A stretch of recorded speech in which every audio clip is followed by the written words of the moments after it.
Hello, good evening and welcome back to In the Know, brought to you by the Racing Post and Coral. Has it really been that long since the Cheltenham Festival? Oh, it feels like years, doesn't it? But don't you worry about it. We've got 3 more days of top-class jumping action to come from Merseyside. We're off to Aintree for the Grand National Festival. The big race, of course, on Saturday. And we've had romantic winners over the past few years. Maybe we should be throwing the form book out and trying to pick the horse that will create the biggest headlines in the biggest race of the season. But that's to come in a couple of days, of course. First things first, we've got Thursday and Friday's cards to get through. And we might have some small fields, but we've got some big names coming up with 4 Grade 1s on Thursday afternoon and a tasty little handicap chase as well that I'm sure at least one of our panel will have been going through with a fine-tooth comb. This is live and interactive, as you well know if you've watched it before. If you haven't, you're only a couple of years late. But do get involved on that YouTube chat. And people already are arguing amongst themselves. Oh, it's like we've barely been away. So let us know what you fancy and what you're getting stuck into. Maybe not the easiest of punting cards. I say easy, but mainly trying to find betting angles on the Thursday. Might well be like the first day of Royal Ascot or the first day of Cheltenham. We're going to have some good horses, but are there any good bets? Luckily, it's not my job to find them. We've got some... some fine minds, of course, and back in the studio as well. As at Cheltenham, we shipped him off to the Cotswolds, but he caused too much havoc, so he's had to come back to the studio. The one and only Mr. Paul Kealy. Lovely to see that face in person again, Keels. Oh, thanks, mate. Yeah, looking forward to it. Love Aintree. Yeah. I'm not sure I've got the best record in there in recent years, but I used to back loads of winners at the place. It's one of those where you can go in and out of form at that track, can't you? But looking forward to the racing. A really, really cracking bowl. Yeah, isn't it? And a decent handicap as well in there. We don't have to have huge fields to have entertaining races. No, we don't. No. There's some very tight. Obviously, there's a tight match in the first, and there's a 7-on shot later on in the card in the shape of Constitution Hill. So we've got a bit of everything. We have indeed. Tom Segal, live from. Well, we know where he is. Tom, how you doing? Long time no see, Ross. So long you've grown a beard, my friend. Yes, yeah. Me and Wilson have been hanging out past month, cracking coconuts on a desert island. Whereas you, I mean, it looks like you've had a shave 10 minutes ago, Tom. Funnily enough, I have. Yeah. Look at that. That is. I saw a sneak preview of your hairiness, and I thought I better, we don't get on that well, do we? So I thought I better do the opposite to you. Yeah, no, that's fair enough. I genuinely wouldn't surprise me at all, Tom. Again, that contrarian reputation of yours going, oh, Ross hasn't had a shave. I'll have one. What did you make of tomorrow's cards on? Say at first glance. I don't. You've had more than a first glance. Yeah, I mean it's great racing, as Kealy says. I mean it's always the thing, isn't it? Do you go with the Cheltenham horses or do you go against the Cheltenham horses? It's a tricky one. I mean, look at Fairyhouse at the weekend. The 1, 2, 3, 4 in the Irish National ran at Cheltenham, but in the graded races there wasn't a winner that ran at the Cheltenham Festival. You know, all the horses that ran in Cheltenham got stuffed. But having said that, Janadil would have won if he hadn't fallen. But the 1, 2, 3, 4, as I say, in the Irish National will ran at Cheltenham. So you just pays your money. You take your chance. Then I don't know if horses had hard races or not. I don't think anyone does. The trainers don't. Otherwise, they wouldn't be running them. Yeah. I mean, you could literally, you can argue one or the other. You could say, oh well, for example, Brave Man's Game. Well, he's only had 1 run since Christmas, but on the other hand, well, he could bounce off that huge run in the Gold Cup. So you could argue either way, couldn't you? Really? Yeah, that's the point, isn't it? We don't know. The trainers don't know. So you just got to take it with a pinch of salt and try and find the horse that you think's the best one for the day. But you're going to have lots of horses run badly after running at Cheltenham. We saw that this week, didn't we, at Fairyhouse? Yeah, we did indeed. David Stevens joining us this evening, and I think we both agreed that we wouldn't have a shave till we next back to winner. David, is that right? Good evening, Ross. Good evening, Jed. So then this could look very impressive by the time that happens. The show is sponsored by a certain knitwear brand tonight, but clearly you and I, Ross, didn't get in on that deal. The 2 chaps there sporting very nice pieces of kit. But we haven't been to TK Maxx to have a rummage. That's what's happened, David. We Well, that's thrown me away now. I like a bit of 2K Max. Other retailers are available, of course. Now, this is great. Actually, Graham Rodway, writing in today's Weekender, talks about this whole, do you want to be back in Cheltenham horses at Aintree? He comes to the conclusion that it makes very little difference. As we said, we don't know. There's a fair gap this year, 4 weeks. So you have to suggest that all the horses coming on are fit and ready. It used to be once upon a time, you never backed Nicky Henderson at Aintree. It was all about Cheltenham for Nicky, but again, I don't think that applies now. And obviously, two of his stars, Shishkin and Constitution, in action tomorrow. So yeah, it's a brilliant day, and it all leads up to the one race of the year that the wider public still take an interest in our sport. So it's a really special 3 days for me, this one. It is indeed. So special that you might have a price booster up your sleeve, David. Is that right? We have indeed. The race we're going to look at to start with, of course, as Kealy said, they're very close in the betting between Banbridge and Stage Star. But the Coral Compilers are taking on Joseph O'Brien's Raider. Banbridge, for the duration of this live show, 2-1 from 13 to 8. As I say, for the next hour or so, up to 20 quid. Yeah, okay, we'll see if he runs this time, which, given the weather forecast all over the shop, it still might be a slight problem for Joseph O'Brien's runner. That's the first race we're going to be looking at. But first, here's a little promo for you.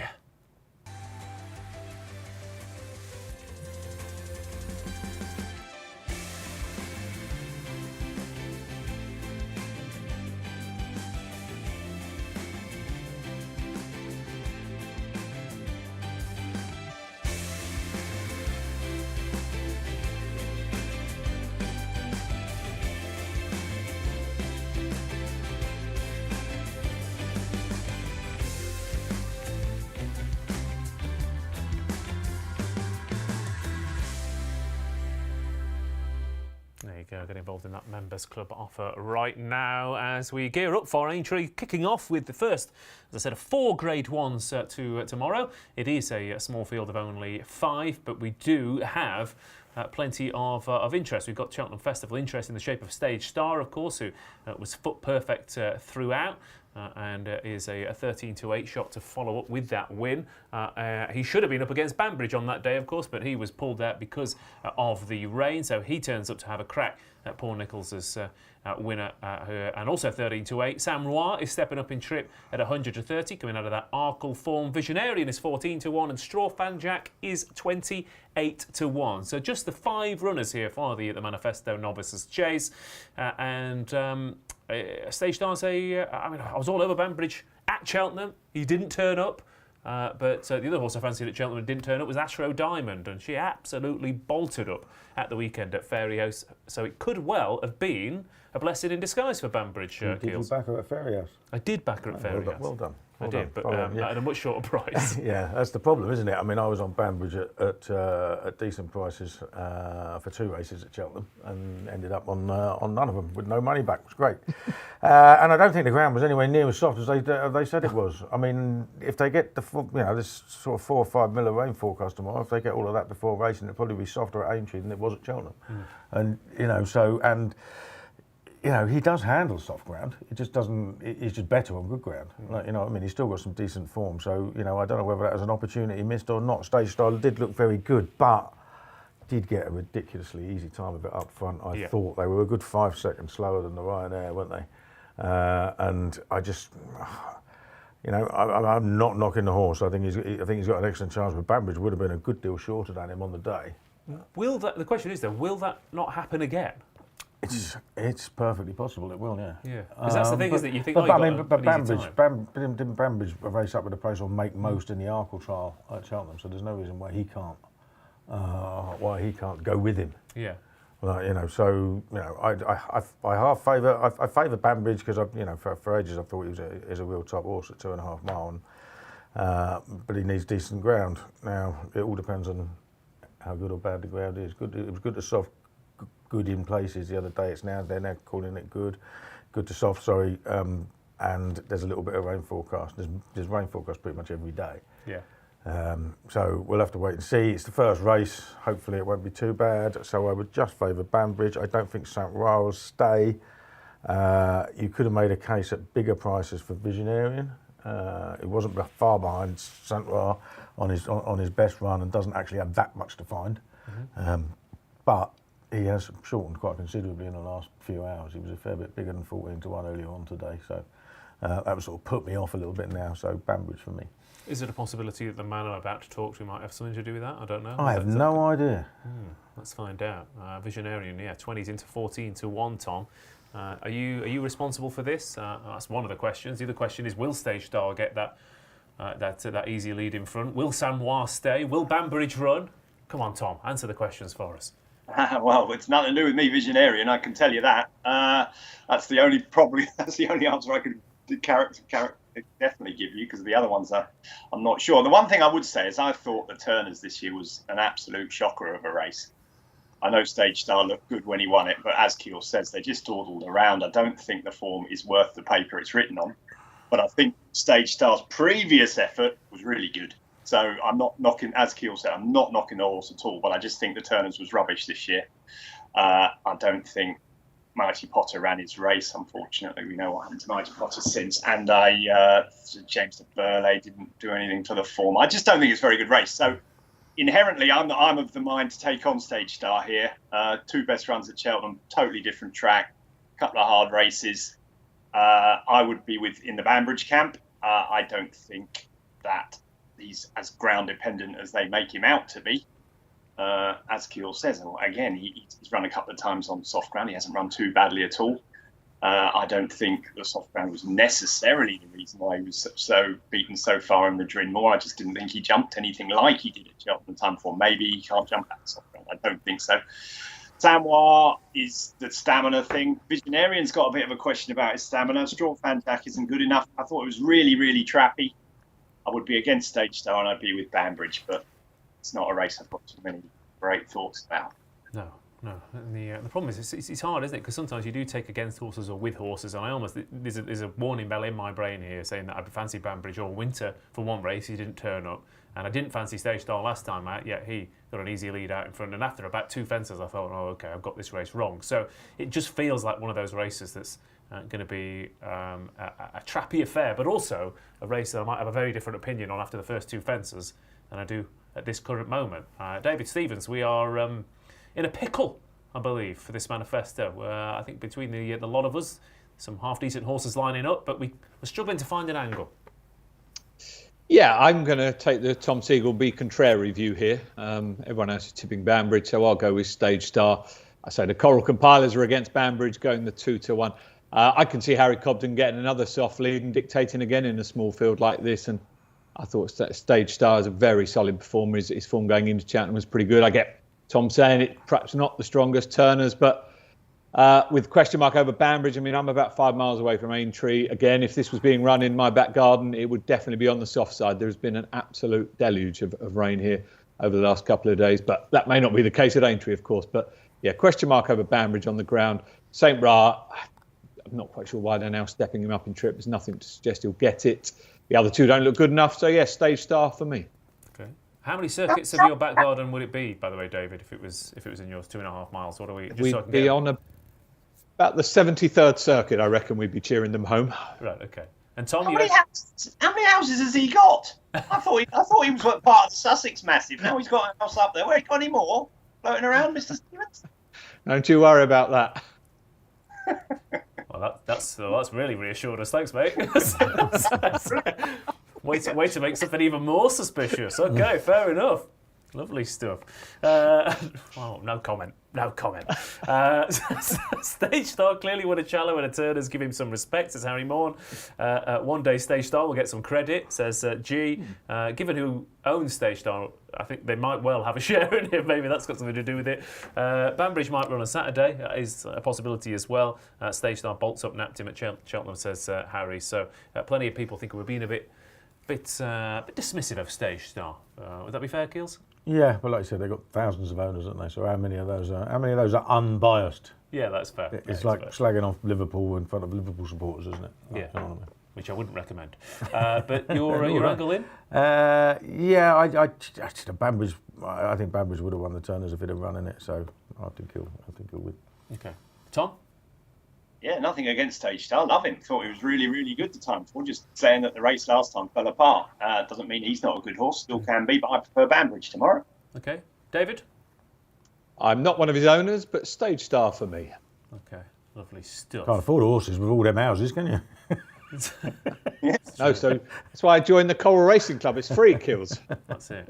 That or spending a lot on Airbnb, one or the other. Let's go to the 220 at Aintree for the Juvenile Hurdle here, Grade 1, where the Triumph form is represented by Zenta at 11-8. Nusret is 5-1. Bo Zenith 6-1. Scriptwriter 7-1. Greyval 8-1. Perseus Way 12-1. 16 Sarzan's Risk. Chaos Control is 20-1. I believe that's my official job title. Right, so Tom is 33, so it's bigger price as the rest here for this Grade 1 contest, and a very short price favourite here, Tom. And I guess one of the Mullins juveniles was going to turn up. He had half the Triumph fields. He had pretty much the first, 5 home in the big race. But again, there's quite a few of these divisions this year where I can't make head nor tail of the form. And I guess the thing I'm coming to think about the juvenile division is, are they that good? And if they're not that good, should we be back in an 11-8 shot? Or maybe the other way around, if they're not that good, is that Triumph form not going to be surpassed by the others? Well, they're all possibles. The one thing you would say is that the Irish, I think they had the first 10 home in the Triumph, didn't they? And I think they had 6 of the first 7 home in the Boodles. So that tells me that the British juvenile hurdles aren't very good at all. That's not to say that we might not have the best ones running in this race rather than running at Cheltenham. I think Bo Zenith, Scriptwriter, Greyval are probably better than the ones that run at Cheltenham in the Triumph. So I wouldn't rule out them winning. Zenta did run really well in the Triumph. She pulled too hard. That's the thing we worry about her. She was really keen, I thought. Coming to 2 hours, I thought she was the only danger to Lossiemouth, really. She didn't really get home. If she settles better here, I think she's got a great chance. But it's the same old conundrum, isn't it? Will she repeat that form back here? I mean, do you remember Apple's Jade coming on from running in the Triumph and then winning here by about 4 million lengths? So it's truly possible. I'm not really that keen on Nusret. I don't think he would have beaten Perseus Way at Kempton last time. I think the track will suit him up. Would not like the ground to not like any more rain for him. Bo Zenith's an interesting horse. I think the Moors always thought he was their best juvenile hurdler. Drifting a bit. I thought Scriptwriter and Greyval would run well myself. Bit worried if there's too much more rain for Scriptwriter. But I do think he's a good horse. He's a 102 rated flat horse. I thought the Comfort Line form was perfectly solid in the context of this race. He'd be my choice, but I do think Greyval might run well too. I've been impressed with her both times. Gets the £7 allowance. Obviously, Zenta gets it too, but I think Fergal O'Brien might be a man to watch this week. I like the way he sort of avoids Cheltenham if he can and comes here with his best horses. I think that's an angle in for some of his horses this week. I think Hullenbach will run well later in the week as well. So I was quite interested in Greyval, but I thought, provided the ground's not bottomless, I thought Scriptwriter might run well. Or last year's winning trainer. Okay, yes, Scriptwriter at 7-1. Just a shout out to Martin Williamson on the chat because he's mentioned a horse that we haven't mentioned yet. I thought it was quite interesting. And that's Right So Tom, who finished second to Zarek the Brave back in November, then had 5 months off, came back, finished 6th in the Triumph, running on from a completely impossible position. I'm not entirely sure why Zenta's 11-8, and that's 33-1. There wasn't that much between them, but yeah. It's the improvement from the Triumph Hurdle. It's for the Triumph Hurdle run, isn't it? I mean, she went really well through that. Like Tom said, didn't quite get home, but obviously this is an easier track. Did she have a hard race? Don't know. It's 4 weeks ago. I mean, you see races where a horse officially has £12 in hand. Most of them are B odds on, and this is what she has in hand. She's officially rated 138. The next best is 133. She's getting £7. There's a hell of a lot. Racing Post Ratings have got a £15 clear. Like, you know what I mean? So, you look at that and you think, well, actually, 11 is not a bad price at all. Just got to avoid trouble. Yeah. So, and come out of Cheltenham okay. So, yeah, I see the case for Zenta. I would not put anyone off back in at all. She's got the flatter, sharper track as well. Yeah, exactly, which is going to suit. She's very much the one to be. It wouldn't surprise me if she does end up odds on. From what we've seen, the British aren't all that good unless we miss something. I thought Chaos Control might run well. He actually ran a lot better last time. I don't know what happened to him in the Chatter's friend at Huntingdon, but he shaped really well behind Samuel Spade first time at Kempton. And on his He had a flat win in November as well at Wolverhampton, where he beat Knowlton Cross, who's like 18 pound highest now as well. So he was going the right way and seems to be going the right way again. But I mean, the Fab Centre is very much one to beat. If you want to have an each way bet, I don't know whether we're getting any extra places. We're probably not. No. So yeah, I'll be half interested to see how Chaos Control runs, but I think the Fab will win. Okay, Zenta is 11-8. Keels not happy about the 3 places here, David Stevens, and quite frankly, I'm blaming you. It should be 7. Quite right too, Keels. If I had any authority or call, I would go 7 places each way, but I don't. Irish domination of the Triumph Hurdle and the Fred Winter, as we heard there. It's even money from 5 to 6 that it's an Irish winner of this race. She is the most likely winner, isn't she, on that Triumph Hurdle run? Gary Mordo, absolutely flying at the moment. He's got Perseus Way and Beau Zenith here. Obviously, Perseus Way closely matched with Nuzrit on that Adonis form. So Gary will have a fair idea, I guess, of Beau Zenith compared to Perseus Way. And Tom Scudamore, who still does his blog for us, even though he's retired now. He gave quite a positive mention to Sarson's risk here. I think he's quite close to the Brookhouse operation. So fell in the Adonis, won the time before that. So possibly Sarson's risk at 16 to 1 each way. But yeah, as Keels has said, Zenta is, on what we saw at Cheltenham, the most likely winner of this race. But it's even money that we have another Irish winner. Okay, yeah, a couple of things there. Yeah, Perseus, well, big weight, wasn't he, at Cheltenham, and ran well. I just didn't get up the hill. And Sarson's risk, yeah, the Brookhouse team had a 25 to 1 winner at Pontefract yesterday in a staying handicap. At home, Duncan Evans says, we want extra places. I think Zenta will still is on the improve, and I'm on, says Barry Murphy. And Sean Gurley thinks the English juvenile form is very poor indeed. And Beau Zenith would have a massive chance on soft ground, says Doghouse Riley. But Tom, what are you going for in the 220? Not very confident, but I'll have a few quid probably on scriptwriter. Okay. Keels? I think the Fab will win, Zenta. Okay. And yeah, it's a shame about those extra places. What price was right, so Tom, by the way, David? 33 to 1.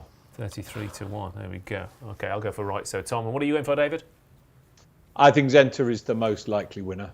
She's already been well backed, actually shortening up all the time. So yeah, 11 to 8 might not be the end of the gamble. Okay, thank you very much. More Grade 1 action then coming up next. And what an absolute corker of an Aintree Bowl we've got for you here. With Brave Man's Game at 5 to 2, Shishkin 11 to 4, Aplutard 7 to 2, Ahoy Signor is 9 to 2, Conflated 13 to 2, and Garlaw is 33 to 1, the outsider of the bunch. But we've got that Gold Cup form represented. Can Brave Man's Game run to that level again? Only a few weeks after quite frankly, running the race of his life at Cheltenham.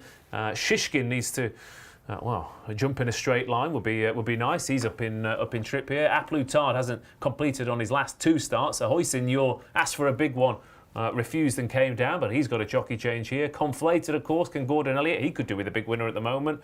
And Garlaw has been stepped up in grade last time out and run quite well in the Ryanair. So there is interesting angles for every single runner here, Keels. That the first question, I mean, the biggest question is there a danger that Brave Man's Game does bounce off that Gold Cup run? Because it was a monstrous effort. Yeah, I think there has to be. I mean, there may be reasons, that we just don't know why he didn't see his seasons out for the last couple of seasons. And he's obviously a completely different horse this year, runaway winner of a King George, and he'd have been a good winner of a Gold Cup if he had run into a very, very good winner in Galloping de Champs, wouldn't he? So I think he's entitled to be favoured, but I also think you're entitled to say, well, hang on a minute. He has been beaten by Ahoy Signor here, not once but twice. He hasn't seen his season out, so you've got to question that. So I agree he deserves to be fav. I would be prepared to take him on. Shishkin, I mean, I thought he was an absolute certainty in the Ryanair, I must admit, and he probably would have been if he'd have jumped. But his jumping is more of an issue than stamina these days, isn't it? Because it's not just a one-off. That he does have this tendency of belt fences, doesn't he? And the fences at Aintree are stiff. Yeah. I mean, they're probably harder to jump than the national fences these days, aren't they? So that would have to worry you about him. And obviously, he had a very hard race at Cheltenham because of how he went through it. Well, and obviously, I mean, he'd it had all gone to pot, hadn't it, to a certain extent. Then he came back with that Ascot win. Yeah. Again, he's another horse that everyone they write him off, and then he wins. And then he's he back comes again. back. Yeah. And then I feel like I'm going up and down and left and right with him. Absolutely. He's, on his best form. You could say that Ascot run is probably the best bit of form there is. But it's Ascot. Amongst them this season. But it's Ascot, isn't it? Last season, he took 2 massive performances at Ascot, take him elsewhere, and he's not particularly enjoyed it. Yeah, which is weird, really, because he jumps out to his left. But there you go. So the question marks over him, question marks over A Plus Tard, PP. How well was he going at Cheltenham last time? I mean, he certainly wasn't under the cosh, but he was at the back. We don't know how much Rachel Blackmore was holding on to when Ahoy Senor came down. We'll get that out. I think that was Spanish, actually, wasn't it? Yeah, exactly. Yeah, could have got that right. It's difficult. But I just keep coming back to Ahoy Senor because he's the one that that you can rely upon to get better with pretty much every race during the season. He's done it, for the last couple of years. He came out, he bolted up at Aintree in the 3-mile Novice Hurdle, beating Brave Man's Game. He'd won the Novice Chase very comfortably last year, beating Fury Road. This is obviously a considerably better race, but he was, he ran a career best when winning the Cotswold Chase. He was probably in the process of running a career best because he wasn't going badly at all in front in the Gold Cup. It was 6 out. It's a fair way out, but he seemed to be enjoying himself. And if he's over that, then why isn't he going to run very, very well again? Yeah. Massive fan of Conflated too. Obviously, I backed him each way for the Gold Cup, but I just think the Horse Senor, this is his track, isn't it? Yeah, it is. In terms of Gold Cup runners, Might Bite, Exotic Dancer, and Barton Bank are the only horses who were placed in the Gold Cup and came on to win this. But 11 winners from 61 runners were unplaced in the Gold Cup and came and won this. So it has been known in the past that horses who ran really well at Cheltenham in the big race didn't perform here. But there are other things. Yeah, Brian Hughes on Ahoy Senor as well, but back in a faller in a race like this is always a concern. And is there a worry about the Elliott yard at the moment, Tom? Not necessarily saying they're out of form, but obviously they're having problems with the jockeys. They've had 7 winners, but 4 of them were bumper winners, 3 of them were maiden hurdle winners, and big races. Then they're not having much luck, are they? Well, they're not having much luck, but second and third in the Irish Nash, weren't they last weekend? Jeffrey, Paul Townend hadn't, as everyone says, he gave the winner a stonking ride. He would have been first and second in the old Irish Nash, and we wouldn't be talking about it. So I don't like making those because as soon as you say things like that, then he'll have 5 winners. So there's a possibility, but I wouldn't worry about it. Conflated, I think, has got a chance. I think my 2 would be a Ahoy Senor and Conflated against the field. I think Shushkin, it's just anyone's guess what he'll do. As likely to be pulled up as he is to win, in my opinion. Brave Man's Game, as Kealy said, he's twice been here. Ahoy Senor's beaten him twice. He did finish tired, whatever anyone says. He didn't run up. He was with Galopin des Champs at the last, and he was beaten 7 whatever lengths at the line. He wasn't. He must have had a hard race. He just must have. A Plus Tard, you just don't know. I mean, they said, he was back or whatever. Okay, he got hampered, but they pulled him up pretty quickly after he got hampered. So who knows what sort of form he's in. Garlaw's quite interesting. Don't completely rule him out running really well. He's run well here. He ran well here at the start of the season. He'll definitely like the step up in trip. He ran to me in the Ryanair like he wasn't ready. And I know for a fact they'd had a problem with him after he fell in the Skybet chase to Doncaster when I thought he was going to win, actually. I thought he was coming back, and I think that was an improved effort over 3 miles. And he never really sort of got into the Ryanair and stayed on late. I think he's going to put up a better performance tomorrow, and I wouldn't be surprised if he runs a lot better than his price. But he's got a long way to go to catch the Gold Cup horses. I like Ahoy Senor, like Kealy says. What's not to like about him at Aintree? Excellent form, 2 grade time. Been here twice at this meeting, won both times, grade 1 races. Didn't just put a foot wrong when he jumped around here last year, I didn't think. I thought he jumped really, really well. Can see him getting the lead out front. He'll do for me, for sure, Ahoy Senor. Okay. What do we make of the jockey switch? Obviously, Brian Hughes, Derek Foxy's had a fairly up and down time with Ahoy Senor, and it's about time Brian Hughes got a big chance in a grade 1. Yeah, he's a brilliant jockey. I don't, people saying, Brian Hughes has got to prove himself. Doesn't have to prove himself to me. Day in, day out, I think he's one of the best jockeys out there. Nothing phases him. I'm a big fan of Brian Hughes, so if anything, it's a positive in my book. Okay, I think that's pretty much the field mention. I guess I just want to talk about A Plus Tard because it's a funny one, isn't it? Because how well was he going at Cheltenham? But you just don't know, and he was badly hampered by the fall. He smashed off the boards before the race, and the yard had a good festival as well. Lot of Henry de Bromhead festivals horses at the festival were smashed off the ball. Some ran really well, some didn't. Now, in March he'd bounced back to form. Henry de Bromhead, he had 8 winners and 7 seconds in Ireland, and then 3 winners and 2 seconds in Britain. Mm-hmm. In April he's 0 from 23. He hasn't had a winner since the 30th of March, so it's all gone pear-shaped again since. So that's another thing you've got to worry about.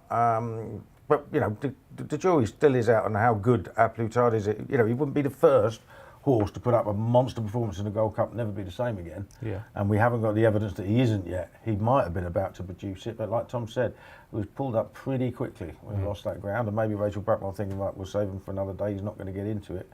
But if you had the confidence in him that he had the finish he had in him that he had the year before, you'd have carried on.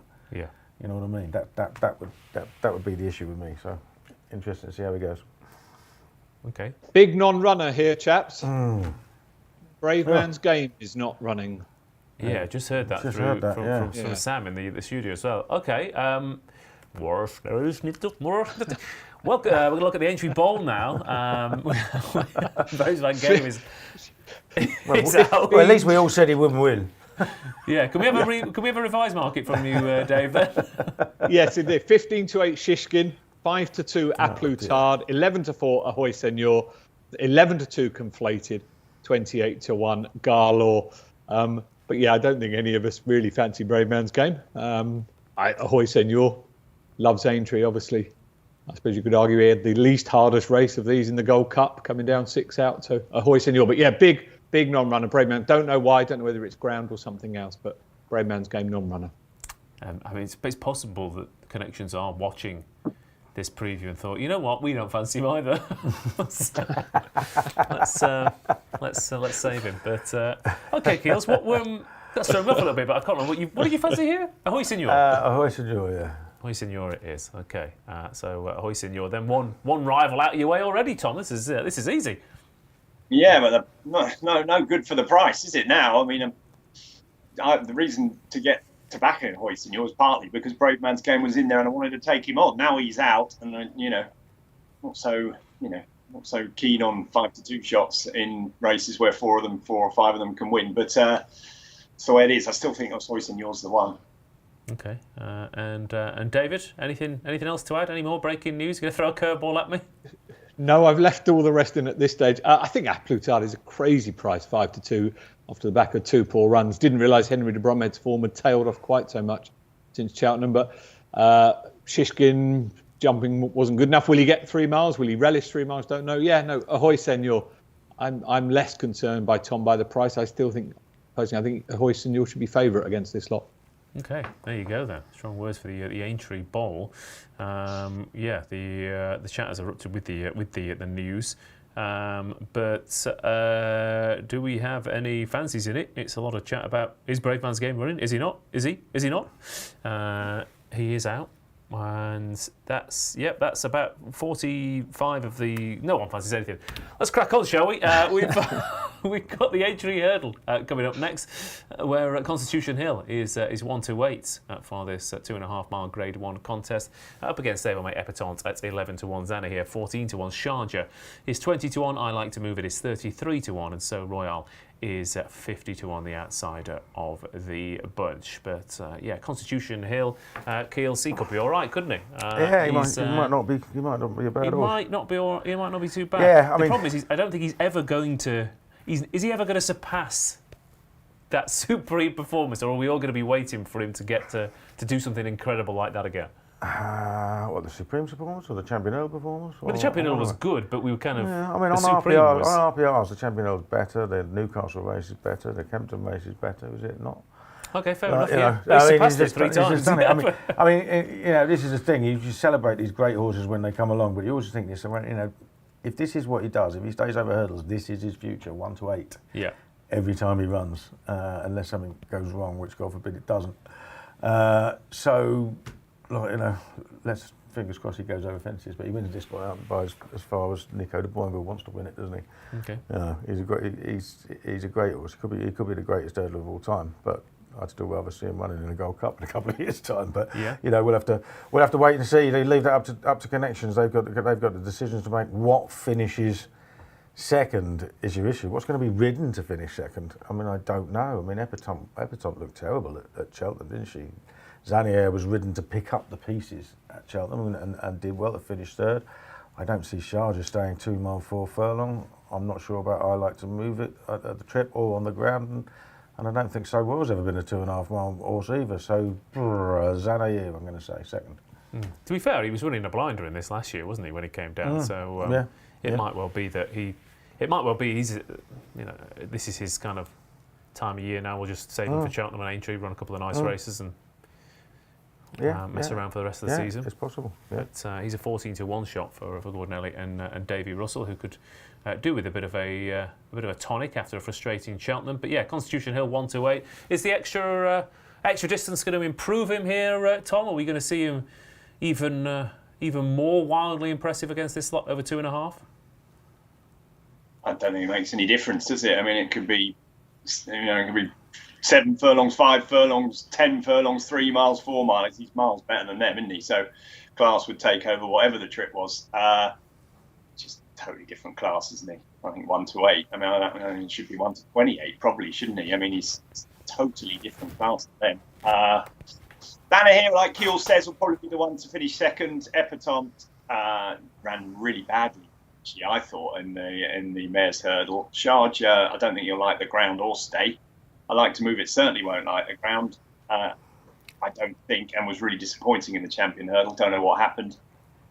So Royale, I'm slightly disagreed with Kealy. I don't think 2.5 miles these days is a problem for him, but I don't think he's good enough. So I'm with Kealy. I think Constitution Hill will beat Zana here. Okay. Yeah, I mean, to be fair to So Royal, he ran over 2.5 last year behind Fakir Duderie here, didn't he? And he ran an absolute blinder, finished third, and if anything, he runs. Yeah, I think I might have place laid him then. I forgot about that. You've repressed that memory, haven't you? Yeah, I've repressed that memory. You Yeah, thought this definitely doesn't stay 2.5 stay. miles. No, actually, in the back of my head, I think, oh no. You're like, oh no, wait, I've been wrong about this before. Yeah, okay. Oh, I mean, just on that factor, maybe a So Royal forecast spot could be an angle. But yeah, it's going to be exciting to watch him, David. But I get a feeling that I mean, this whole season's basically been us trying to find new ways of talking up Constitution Hill. Do you have a new way to back him, perhaps? A price boost, a distance bet? What do you got? We have got a price boost. Constitution Hill to win by over 12 lengths. He can do it if he wants to, I'm sure. 6-5 from 5-4. I just look back. I mean, the best hurdler I've ever seen was Isterbrack, and he came here having won the Cheltenham Hurdle and was beaten by Pridwell, of course, a wonderful McCoy ride that day. And I had to check back. He was 4-7 that day, Isterbrack. Put it into context. So this horse is 1-8, and say Isterbrack was magnificent. But this horse is just in a different league compared to what he's facing. And that's not the fault of any of his rivals or indeed any other connections, because how would you take on this horse? He'll win tomorrow. The extra distance, I suppose, makes it vaguely interesting. But as Kealy said, it's all about what he does next year.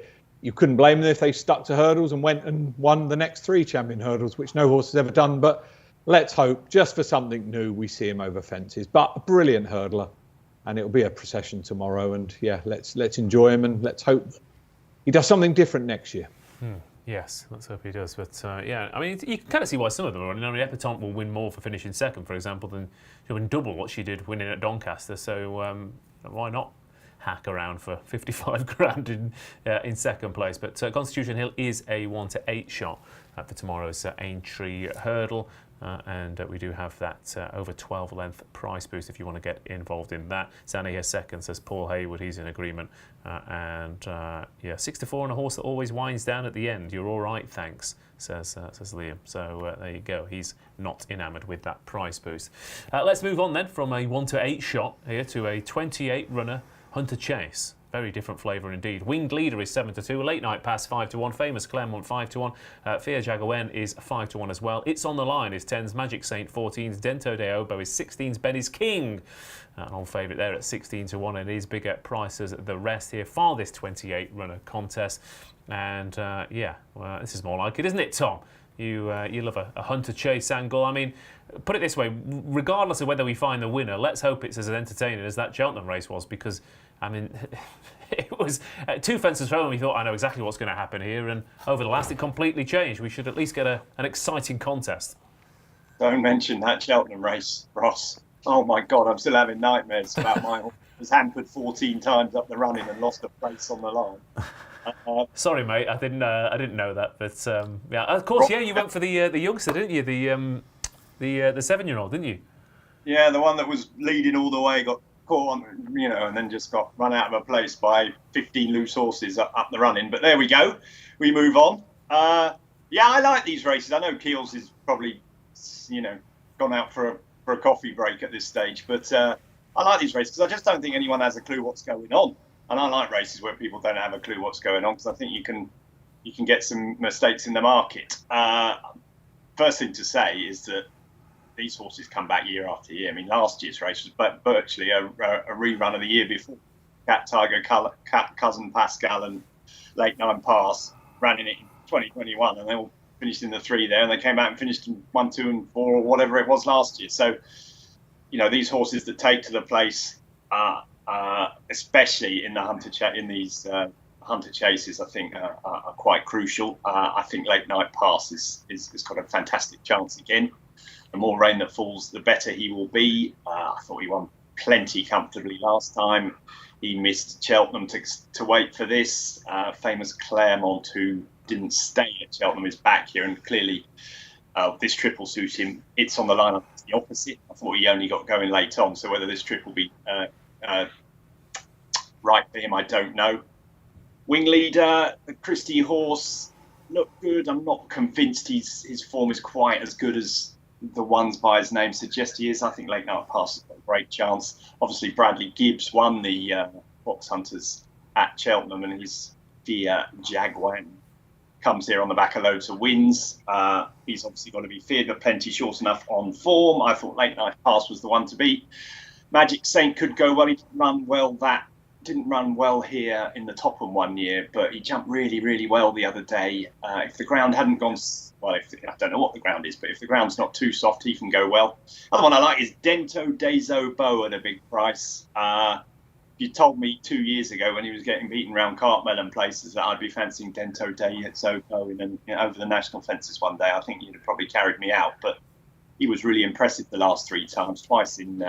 one of them was virtually walkover. One of them, but the 2 times where he's raced against opposition, last time at Thurles, he just jumped really well. He just looked like the type of horse that would be really good at Aintree. He got out front, jumped really well. He had everything beaten miles out. He just looks like an Aintree type horse. Declan Lavery rides him, big fan of his. I just thought at a price he might go well. So my 2 against the field were last year's winner, Late Night Pass, and Dento de Obo. Okay, there you and go. that was that for Hunter Chase. Go, Ross. Were you impressed with my Hunter Chase knowledge, or did you think it was moderate? I thought it was exceptional. I almost listened all the way to the end. It was remarkable. It was. I'm delighted. It means I don't have to do anything. It's fantastic.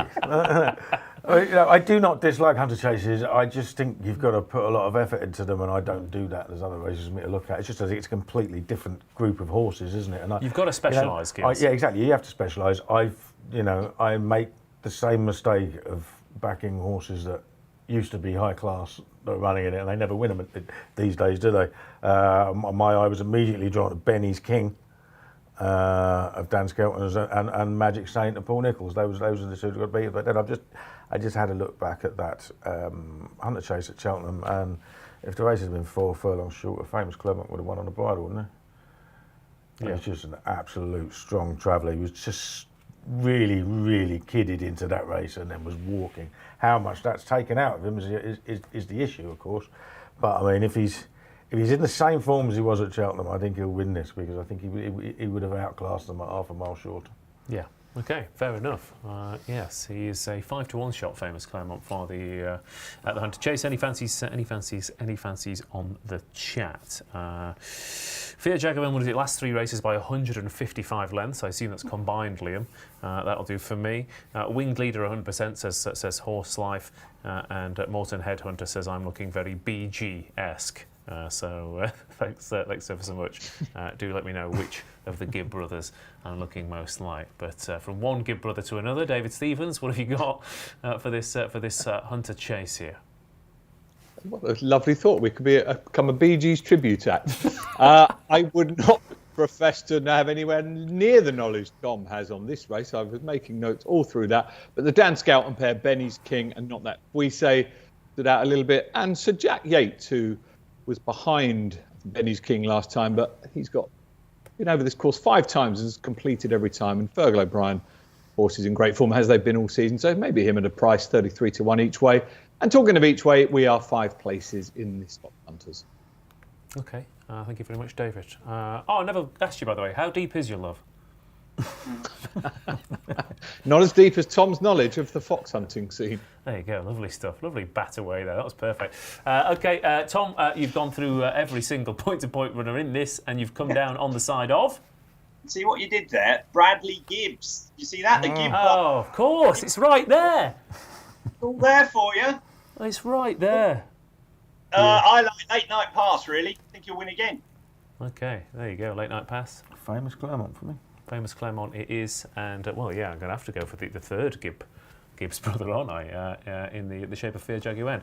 Okay, we've got 2 more races on day 1 for the Aintree card. Then this is a proper renewal of the Red Rum Handicap Chase, isn't it?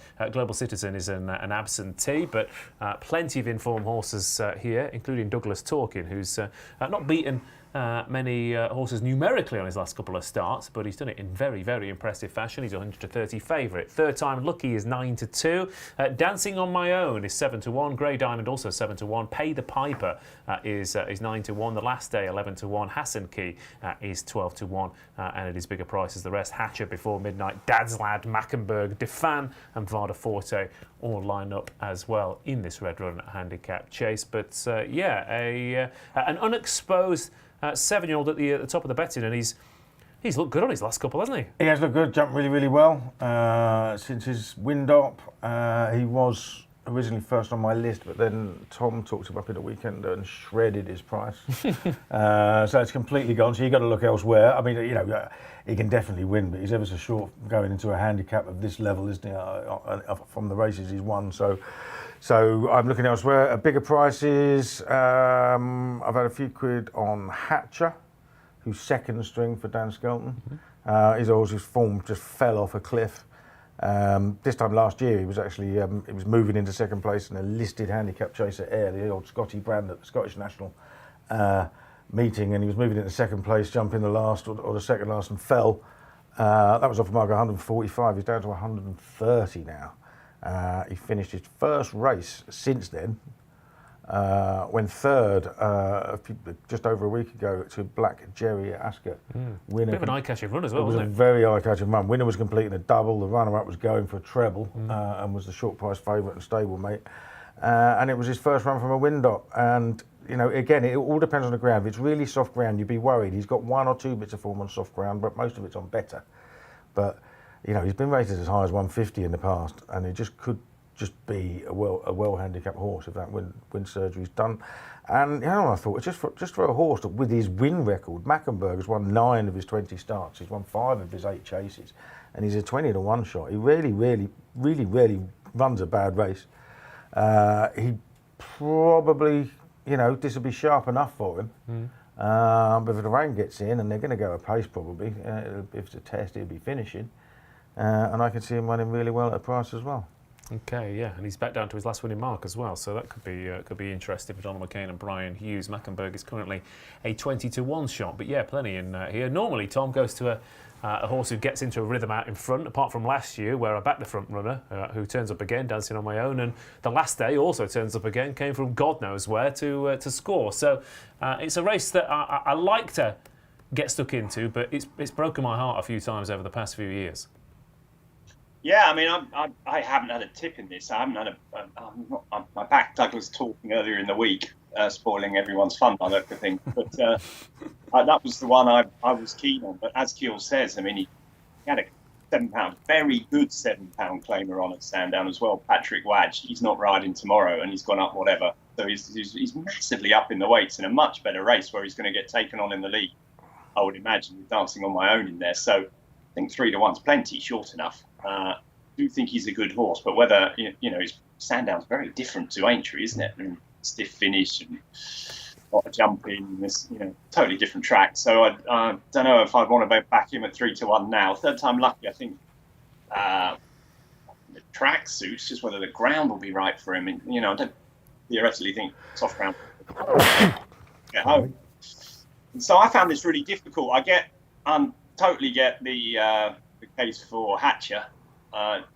Tristan Durrell rode him last time. I think he'll go well. I actually thought that, I thought it was really tricky to make a case for loads of them. And you could rule out loads of them as well because they're not coming in form. But I thought Grey Diamond might just run well. I think he was going really well when he fell at Sandown, and he was impressive last time at Haydock. See Sam Twiston Davis rides him rather than the other sort of horse that he could have ridden in the race. So I just thought he'd go well, Grey Diamond. I think he'll like the conditions. I think he's got a bit of pace. So Grey Diamond for me, but I thought it was really hard, honestly. Okay, Grey Diamond, yeah, 7 to 1. Yeah, I was quite impressed with the way he won last time at Grey Diamond. He's always been a horse who's, in the past looked like he's not necessarily got the most resolution in a finish, and then he absolutely bolted up, didn't he, at Haydock? So yeah, he could be interesting. He ran well in this last year. The other one we haven't mentioned is Pay the Piper, who is a proper sharp flat track horse over 2 miles. He's run 2 big races the last couple of starts. I thought he was given too much to do last time out and then got there too soon. It was a classic case of using up the energy, I thought, in the wrong part of the race. I thought Pay the Piper might run a decent race at this track, but it is a wide open contest here, David Stevens. Plenty of contrasting opinions here, and Keels will be happy to hear that you've got an extra place up your sleeve as well. We have indeed 4 places each way in this race. I mentioned Tom Scudamore earlier doing his blog for us this week. He gives a very positive mention to the favourite in this race, of course, trained by his dad and Lucinda, so he's pretty close to that one, but has been backed accordingly, thanks to Mr. Segal in the Weekender earlier. I like Grey Diamond as well. Yes, he's up in the weights, but he won really well at Haydock. He's run well in this race before, so Grey Diamond at twice the price of the favourite for me. Okay, Grey Diamond is a 7 to 1 shot. So the Red Rum, Mr. Kealy? Yeah, back to a couple, Hatcher and Mackenberg at prices. Hatcher and Mackenberg sound like a crime-fighting duo, don't they? Tom, what about you? Well, I'm hoping Douglas Talking wins, but I might have a few quid tomorrow on Grey Diamond. Okay, very well. I'll go with Pay the Piper each way. David Stevens? Well, when our BG's Tribute Act goes up, we'll definitely be playing the lead roles in Hatcher and Mackenberg, the movie, so we've got that to look forward to. Grey Diamond each way for me in this one. Yeah, I hope it's not like Randall and Hopkirk and one of us has to depart before we do. But shout out to Clem Fandango. Yes, we can hear you, Clem Fandango. Third time lucky, ridiculously short price, says Tom Beattie. And as for the others, Grey Diamond Nap, says Shane Treaky, for this 440 at Aintree. Closing out with the bumper, the Mayor's bumper to be specific. Here, Grade 2 contest won last year by Astro Diamond, who of course went on to become a Grade 1 hurdler. Could we see a Grade 1 winner in the future here? See You in My Dreams 3 to 1. Jolie Coeur Alain 4 to 1. July Flower 5 to 1. Gallimer Run is 8 to 1. Dysart Enos 9s. Williamstown Dancer is 12s. Baby Sage 16s. 18 to 1 bar those. Tom Segal, over to you. If I see you in my dreams, quite frankly, something's gone horribly wrong and I should stop eating cheese before bedtime. But what wins the closer tomorrow? Dear me, he's all feisty now. He's got that, castaway beard, isn't he? See You in My... Well, the thing about these bumpers, I mean, Keels might have had a better look at the race than me. The Irish were what? First 7 or 8 home, bar Paul Nicholls' runner, who ran a cracker in the Cheltenham bumper, Captain Teague.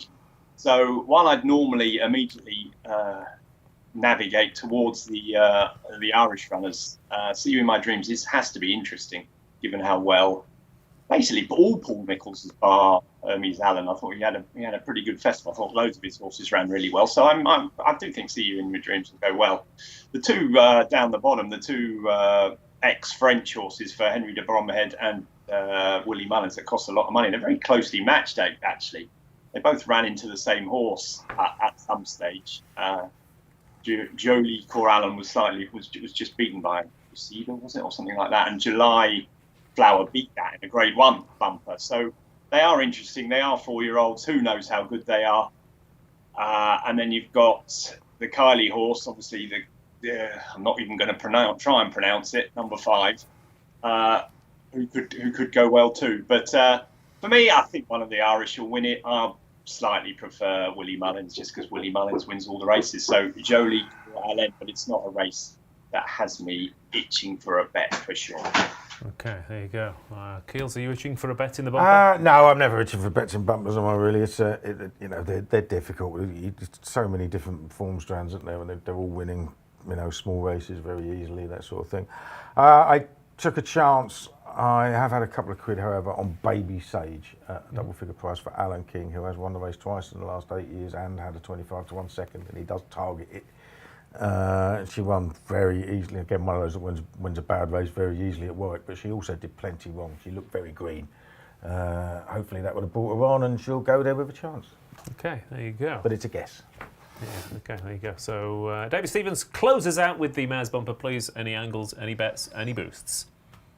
Absolutely no angles, but an extra place each way here, 4-1. Genuinely no strong views, Kana, to what they've said. But just going back to Braveman's Game in the bowl, he's a non-runner for non-racing reasons, so he's okay. The ground is fine for him as well, but we will be refunding all anti-post bets on Braveman's Game. Thank you, Mr. David Stevens. Yes, of course, a lot going on there, ownership-wise. But okay, we'll get the naps in just a second after this.